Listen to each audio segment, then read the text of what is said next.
And since you inadvertently opened the door on 2016 by saying President Clinton, there's Let me just be clear. I had a nice long conversation with President Clinton, Bill Clinton, the other day, and he was in my head. So okay, but, well, inadvertent as it was, it's still out there. And there's a piece today talking about Vice President, who you know very well, being intoxicated possibly by the idea of running in 2016. And the question I have is, I know you're not going to speculate on that. Whose words were those? The Onion? No. No. This is a very fine, supposedly, Yes. news organization that reports this. I just want to bring this up, not to speculate on it, but do you think there is anything about the Vice President's role in the second term that can or should be viewed through any sort of prism other than working for the administration, or his record so far being evaluated in the context of 2016, because you know it's going to happen?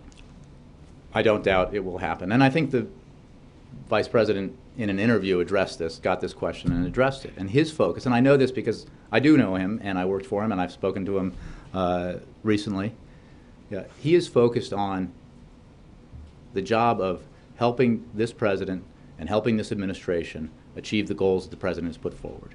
Who has the better legacy, the Vice President or the Secretary of State? I think that the legacy here that we're concerned about is how the American people are situated 4 years from now compared to how they were 4 years ago. How is the middle class faring 4 years from now compared to where they were 4 years ago? How is our economy poised 4 years from now compared to where it was 4 years ago?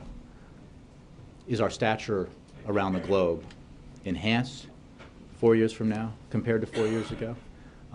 Are we safer 4 years from now compared to 4 years ago?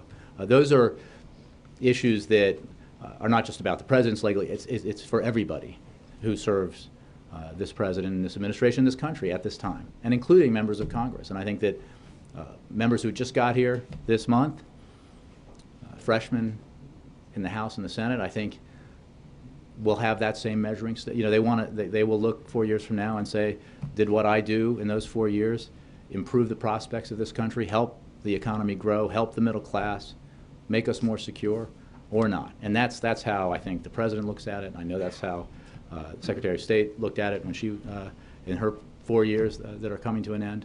That's how we all look at it. So they're tied.